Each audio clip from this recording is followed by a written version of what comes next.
그런즉 누구든지 그리스도 안에 있으면 새로운 피조물이라. 이전 것은 지나갔으니 보라 새 것이 되었도다. 아멘. 새날을 주시고 새해를 주신 하나님 감사드립니다.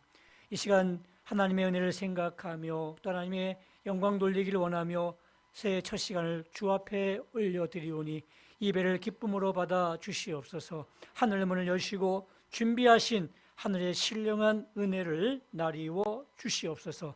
예수님의 이름으로 간절히 기원하옵나이다. 아멘.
아멘. 힘찬 찬양 감사드립니다. 오늘 주시는 말씀은 신명기 33장 29절 말씀입니다. 우리 한 절 말씀인데 다 같이 함께 읽도록 하겠습니다. 같이 읽겠습니다. 이스라엘이여 너는 행복한 사람이로다. 여호와의 구원을 너같이 얻은 백성이 누구냐? 그를 너를 돕는 방패시요 내 영광의 칼이시로다. 내 대적이 내게 복종하리니 내가 그들의 높은 곳을 밟으리로다. 아멘. 할렐루야. 새해가 밝았습니다. 2020년도 새해를 주신 하나님께 찬송과 영광을 올려드립니다. 특별히 이제 새해 첫날 우리 하나님 앞에 나와서 예배 드리면서 첫 시간을 하나님께 드리는 우리 여러분들을 사랑하고 축복합니다. 우리 옆 사람과 인사 나누겠습니다. 새해 복 많이 받으세요. 새해 복 많이 받으세요. 예, 고맙습니다. 이 복이 어떤 복일까요? 네, 많은 복들이 있겠지만 뭐 건강의 복도 있고 또 어떤 사업의 복도 있고 또 학문이 넓어지는 복도 있고 등등 많은 복을 원하지만 가장 복 중의 복은 뭐냐면 하나님이 함께해 주시는 복인 줄로 믿습니다. 하나님의 은혜로 지켜주시고 하나님의 은혜로 인도해 주시고 하나님의 은혜로 우리의 삶을 하나님께서 한 걸음 한 걸음씩 예비해 주시는 그 은혜가 있다면 그보다 더 큰 복이 어디 있겠습니까? 그렇습니다. 바로 하나님을 새해에는 꼭 만나시고 하나님의 임재를 체험하는 여러분 되시기를 주님의 이름으로 축원합니다. 행복지수라는 그런 단어가 있습니다. 행복의 그 개념을 스스로 이렇게 측정하는 그러한 지수인데 이 행복이 주관적이잖아요. 그런 요소가 많기 때문에 이 영국의 로스웰과 또 콘이라는 사람이 이 18년 동안 이것을 객관적으로 나타내기 위해서 연구를 많이 했습니다. 그래서 2002년도에 이 사람의 이름으로 이제 행복지수라는 것을 발표하게 되었는데 유엔을 비롯해서 모든 그런 공식적인 기관에서 이 두 사람의 발표한 지수를 이렇게 인용해서 행복을 이렇게 체크해 나가는 그러한 객관적인 지수가 행복지수입니다. 사람들이 행복하다고 생각하는 요소가 보통 세 가지가 있는데 첫째는 개인적인 특성에 따라서 달라집니다. 그렇죠? 아무래도 긍정적인 사람과 부정적인 사람 누가 더 행복할까요? 긍정적인 사람이 행복하다고 많이 느낄 겁니다. 또 두 번째는 생존 조건이 있습니다. 그러니까 돈이 많거나 건강하거나 또 대인관계도 넓어서 친구도 많고 사람들 많이 만나는 사람이 있습니다. 또 반면에 돈도 별로 없어요. 또 건강도 좋지 못해요. 그리고 은둔형이에요. 사람도 친구도 별로 없고 늘 집안에 홀로 박혀 있는 그런 사람들. 이 둘 중을 비교하면 누가 더 행복하다고 느낄까요? 전자가 훨씬 더 행복하다고 얘기하는 사람들이 많을 거예요. 또한 세 번째는 고차원적인 상태입니다. 비전이 있고 희망이 있고 또 자존감이 높은 사람들이 있어요. 반면에 희망도 별로 없어요. 하루하루 사는 것이 다람쥐 쳇바퀴 돌듯이 그렇게 살아가는 거예요. 그런 사람하고 비교하면 누가 더 행복하다고 생각할까요? 전자의 사람들이 훨씬 더 행복하다고 많이 얘기할 겁니다. 예, 맞습니다. 이렇게 여러 가지 상황들을 고려해서 행복 지수들을 이렇게 체크해 나가는데 참 안 쉬운 게 한 가지 있습니다. 우리 그리스도인들에게 정말 아쉬운 점이 한 가지가 있는데 그게 뭔 줄 아십니까? 고린도 후서 5장 17절 말씀이에요. 한번 보겠습니다. 시작. 그런즉 누구든지 그리스도 안에 있으면 새로운 피조물이라. 이전 것은 지나갔으니 보라 새 것이 되었도다. 아멘. 무슨 뜻입니까? 그리스도 안에 있으면 새로운 피조물이 된대요. 새로운 피조물이 되면 행복의 개념이 달라지게 된대요. 바로 그리스도 안에 있으면, 예수 안에 있으면 우리는 새로운 피조물이고 또 행복의 조건이 달라지게 된다는 이야기입니다. 세상에서 얘기하는 많은 조건들보다도 정말 더 중요한 것이 있다면 내가 예수 안에 있으면 나는 새로운 피조물이고 내가 새로운 피조물이면 얼마든지 내 행복 지수가 달라지게 되어 있는 것입니다. 많은 사람들이 행복 지수를 따라가고 그래서 그것에 따라서 행복을 이렇게 체크하기도 합니다만 그렇지가 않다는 이야기죠. 오늘 이스라엘 백성들한테 모세가 한 말을 통해서 우리가 그것이 진심인지 아닌지를 우리가 체크해 볼 수가 있는데, 오늘 29절 말씀에 뭐라고 얘기합니까? 이스라엘이요, 너는 행복한 사람이로다, 이렇게 얘기하고 있어요.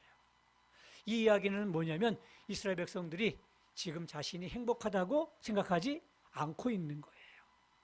그러니까 모세가 얘기하는 거예요. 여러분들은 지금 행복한 사람이에요 하면서 다시 한번 알려주고 있는 겁니다. 근데 사실은 여러 가지 상황을 보게 되면 이스라엘 백성들이 행복하다고 얘기할 수 있는 상황은 결코 아닙니다. 그들은 400년 동안 애굽에서 종살이 했습니다. 그랬더니 자존감이 거의 땅바닥이었겠죠. 종으로 살았기 때문에. 자존감도 없는 그들이 행복할 수가 있겠습니까? 또 하나님이 모세를 통해서 뭔가 약속의 땅으로 인도하겠다고 해서 들뜬 마음에 나왔는데 보니까 광야예요. 광야를 무려 40년 동안 광야 생활을 했어요. 여러분, 광야가 어떤 곳입니까? 모든 것이 부족한 곳이 광야예요. 물도 부족하죠. 삶의 조건도 부족하죠. 여러 가지 부족한 것이 말도 없이 많아요. 그런 곳에서 40년 동안 살았으니 원망과 불평이 얼마나 많이 쌓여 있었겠습니까? 그런 지금 이스라엘 백성들을 향해서 당신들은 행복한 사람입니다 라고 얘기하고 있는 거예요. 근데 그게 마음에 와닿을까요? 아니죠. 마음에 와닿지 않습니다. 이게 뭐가 행복이야? 우리가 지금 먹을 것도 별로 없고 또 마실 것도 별로 없고 살 것도 별로 없는데 이게 뭐가 행복이야? 라고 얘기할 수가 있는데, 모세가 당신들은 행복한 사람이라고 얘기했던 그 이유는 무엇일까요? 바로 하나님이 함께 하시기 때문에 너희들은 행복하다라고 얘기하고 있는 겁니다. 그렇습니다. 이스라엘 백성들은 이 사실을 지금 잊고 있는 거예요. 눈에 보이는 것만 보고 판단하는 겁니다. 그 상황만 보고 자신들을 이렇게 대입해서 우리는 불행해 라고 생각하고 있는 거예요. 근데 모세는 분명히 얘기합니다. 여러분들은 행복한 사람입니다. 왜냐하면 하나님이 함께 하시기 때문입니다 라면서 보이지 않는 하나님을 바라보라고 얘기하고 있는 거예요. 우리 역시 마찬가지입니다. 현실과 또 맞닥뜨린 이 상황 속에서 보게 되면 행복하지 않을 수 있지요.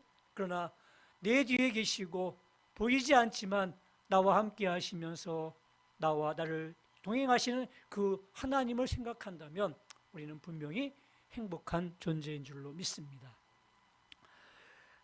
유엔은 매년 3월 20일 세계 행복의 날로 정하고 세계 행복 보고서를 이렇게 발표하는데, 소위 말하면 행복 지수를 이렇게 발표를 합니다. 나라마다 이제 그 데이터를 가지고 행복 지수를 발표하는데, 여전히 1등부터 3등은 북유럽에 있는 나라들입니다. 1등은 여러분 잘 알다시피 핀란드, 2등은 덴마크, 3등은 아이슬란드. 최강대국인 미국은 15위였습니다. 그리고 신사의 나라 영국은 19위였습니다. 그리고 아시아에서는 그 싱가포르가 25위로 높아요. 그러면 이 대한민국은 몇 등일까요? 57등이에요. 57등. 여러분, 대한민국은요, 정말 위상이 많이 올라가 있습니다. 세계 그 경제대국 10대 안에 들어가 있고요. 실제로 10위 안에 들어가 있는 그런 선진국이에요. 또 요즘 뭐 K-팝, K-푸드, K-컬처 등등 많이 들어보셨죠? 그래서 세계적으로 주목과 관심을 받고 있는 나라입니다. 그래서 한국에 오고 싶어하는 나라 사람들이 굉장히 많습니다. 그래서 한국어 배우는 것도요, 굉장히 열풍이 불고 있습니다. 한국 오고 싶어요. 근데 정작 대한민국 사람들은 행복지수가 높지를 못해요. 왜 많은 사람들은 그렇게 행복하지 않다고 생각하며 살고 있을까요? 전문가들이 진단하는데 보통 세 가지로 진단합니다. 하나는 치열한 경쟁 때문에 그래요. 우리나라는 어려서부터 이 경쟁 사회에 내몰리고 있습니다. 들어보셨습니까? 4세 고시, 7세 고시. 사법고시가 아니에요. 4세 고시, 7세 고시. 얼마 전에 보니까요, 7세 고시법이 금지되는 법령이 발표됐대요. 이게 뭐냐면요, 영어 유치원에 들어가기 위한 시험을 보는 게 7세 고시예요. 그래서 이 고시에 합격해야 이제 영어 유치원에 들어가서 그 단계를 밟으면서 이제 쭉 그 상위 레벨을 유지하게 되는 것이고, 들어가지 못하게 되면 또 이 하위 레벨에 머물게 되는 거예요. 그래서 이 7세 고시를 보기 위해서 언제부터 공부해요? 4세부터 공부한대요. 그러니까 그 학원에 들어가기 위해서 또 학원에 들어가서 공부를 하는 거예요. 얼마나 참 이상한 나라입니까? 그래서 오직했으면 7세 고시법을 금지했어요. 금지. 그렇게 우리 아이들이 경쟁에 내몰리고 있으니 행복할 리가 없지요. 또 다른 하나는 남과의 비교 의식입니다. 남들을 얼마나 많이 의식하는지 몰라요. 특히 이제 SNS가 많이 발달하다 보니까 맨날 보게 되면 그 사람이 뭐 먹고 있는지, 어디에 갔는지 다 알아요. 그러다 보면 나는 못 갔는데, 나는 못 먹는데, 그러면서 자신이 굉장히 불행하다고 그렇게 생각을 많이 하더라고요. 세 번째는 뭡니까? 체면과 타인을 의식하는 그런 눈들이에요. 아주 뿌리 깊게 박혀 있어요. 나는 나대로 존재하면 되는데 아니에요. 남을 너무너무 의식해요. 남의 눈을 너무 의식해가지고 하다 보니까 마치 어디 안에 갇혀있는 듯한, 감시당하는 듯한 그런 느낌들을 가지고 사니까 얼마나 불행하겠어요.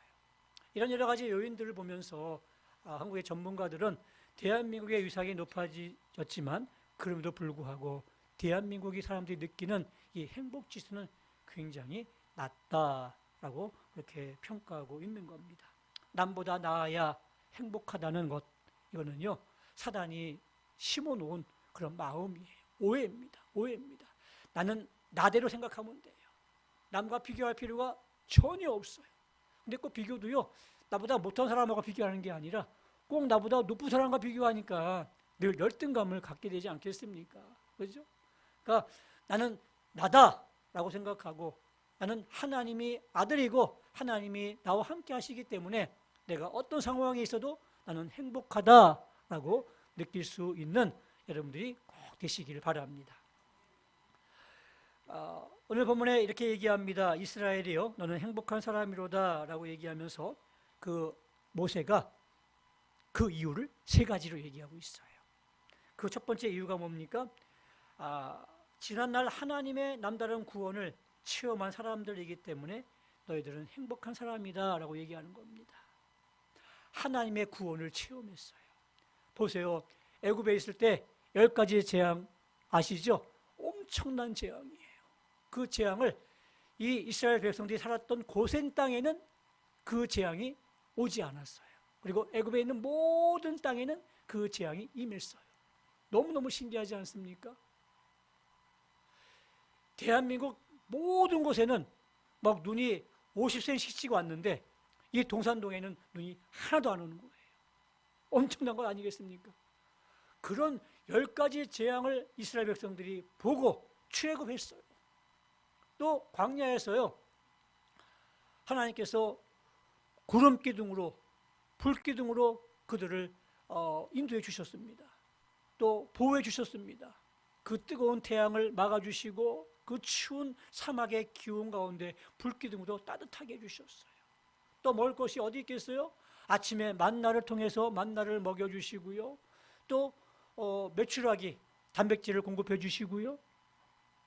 또 물이 목마를 때에는 반석에서 샘물이 나게 하셔가지고요. 그 200만 명이 넘는 사람들이 단시간에 물을 먹을 수 있을 만큼 많은 물들을 공급해 줬어요. 엄청난 거예요. 그 사실을 그들이 체험했어요. 또 홍해를 건너지 않았겠습니까? 바다가 쫙 갈라졌고요. 그 땅을 밟으면서 이스라엘 백성들이 건너왔다는 이야기예요. 여러분, 이런 놀라운 체험을 여러분들이 한 가지라도 경험했으면 어땠을까요? 절대 평생 잊지 못했을 겁니다. 한 가지가 아니라 수십 가지의 놀라운 이적들을 경험했던 민족이 이스라엘 민족이에요.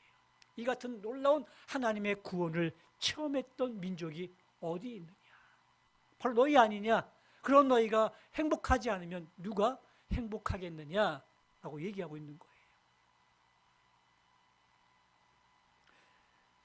그러면 우리와 무슨 상관이 있겠느냐? 우리 역시 하나님께서요, 요한복음 3장 16절 말씀해 보니까 하나님이 세상을 이처럼 사랑하사 독생자를 주셨으니 이는 그를 믿는 자마다 멸망하지 않고 영생을 얻게 하셨느니라 라고 되어 있습니다. 보니까요, 하나님이 우리를 너무너무 사랑하셨대요. 얼마만큼 사랑하셨어요? 독생자를 주시기까지 사랑하셨어요. 독생자를 통해서 우리가 예수님을 믿으면 구원받았습니다. 영생을 얻습니다. 하나님의 자녀가 되었습니다. 이보다 이런 큰 사랑을 받았던 우리가 행복하지 않으면 누가 행복할 수 있겠습니까? 모세는 얘기합니다. 두 번째, 지금 하나님의 도움을 받고 있는 사람들이기 때문에 너희가 행복한 사람이다 라고 얘기하고 있습니다. 29절 말씀에 그는 너를 돕는 방패시요 내 영광의 칼이시로다 그랬습니다. 지금 이스라엘 백성들이 광야 가운데 있거든요. 근데 그 광야에는요, 많은 그 원주민들이 있었습니다. 근데 그 원주민들이 지금 이스라엘 백성들을 공격을 못하는 거예요. 왜 못해요? 하나님이 지켜주시기 때문에. 그들이 강한 무기가 있어서? 아닙니다. 그들이 훈련된 군사였기 때문에? 아닙니다. 그들은 오합지졸이었어요. 무기도 없었어요. 목축인들이었어요. 그런 그들이 뭐가 싸울 수 있겠습니까? 싸우면 다칠 수밖에 없는 거예요. 그런데 하나님이 보호하고 계시니까 그 어떠한 세력도 침범하지 못하는 거예요. 하나님이 지켜주시고 보호해 주시는 민족, 너희가 행복한 민족이 아니겠느냐 묻고 있는 겁니다. 우리 역시 마찬가지입니다. 마태복음 28장 20절 말씀해 보니까 볼지어다 내가 세상 끝날까지 너희와 항상 함께 있으리라. 아멘. 주님께서요, 우리와 함께 하신답니다. 언제까지요? 세상 끝날까지. 이 말씀을 믿으십니까? 아멘. 우리가 이 말씀을 믿는다면 우리가 행복한 사람이 아니면 누가 행복한 사람이겠어요? 하나님이 세상 끝날까지 우리와 함께 하시겠대요. 나와 함께 하시겠대요. 그렇게 약속해 주셨어요. 그래서 우리는 행복한 사람일 수밖에 없는 거예요. 세 번째, 모세는 얘기합니다. 앞으로 하나님께서 그들을 승리하게 하시기 때문에 그들은 행복한 사람이다 라고 얘기하고 있습니다. 내 대적이 내게 복종하리니 내가 그들의 높은 곳을 밟으리로다. 이제 가나안 땅, 약속의 땅을 들어가게 될 터인데 거기 있는 민족과 싸워서 승리케 해주시겠대요. 그 땅을 선물로 주시겠대요. 미래가 보장된 거예요. 여러분, 우리가 불안한 이유가 뭐예요? 미래가 불투명해서 그런 거예요. 미래가 보장되어 있으면요, 우리는 정말 행복하게 살 거예요. 그렇지 않습니까?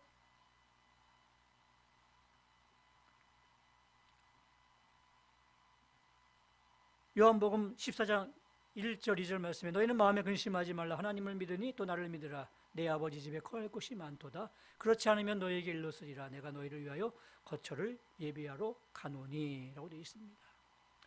하나님께서요, 예수님께서 지금 우리를 위해서 뭘 예비했다고요? 거처가 뭐예요? 우리가 거할 곳, 바로 영원한 천국을 예비해 놓으셨대요. 한번 생각해 보세요. 3년 후에 지금 강남에 멋진 그 아파트를 짓고 있어요. 한 80평짜리 아파트인데 그 맨 위층에 80평짜리 아파트 펜트하우스가 내 거예요. 내가 당첨이 됐어요. 돈도 다 해결됐어요. 3년만 지나면 들어갈 수 있어요. 근데 제가 지금 그 새방산에 살고 있고요. 아주 방 안에 단촐한 곳에 살고 있어요. 마음이 어떨까요? 기쁘죠. 3년만 지나면. 그럼요. 이거 아무것도 아니에요. 살아가는 거 아무것도 아니에요.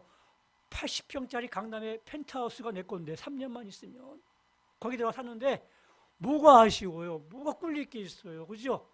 행복함으로 가득 찰 것 같아요. 기쁘게. 하나님께서 우리를 위해서 뭘 만들어 놓으셨다고요? 천국을 예비해 놓으셨대요. 그 강남의 80평짜리 펜트하우스보다 더 비싼, 더 화려한 천국을 하나님이 우리에게 만들어 놓으셨대요. 그걸 가지고 있는 사람이 우리인데 우리가 행복하지 않으면 누가 행복할 수 있겠습니까?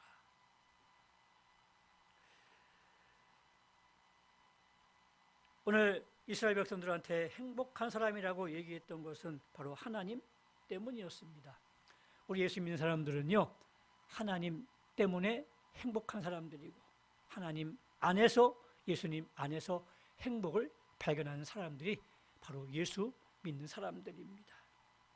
다윗이 그랬어요. 다윗이 시편 23편 1절 말씀에 아주 유명한 말씀이죠. 같이 한번 읽습니다. 시작. 여호와는 나의 목자시니 내게 부족함이 없으리로다. 아멘. 다윗은 왕이었습니다.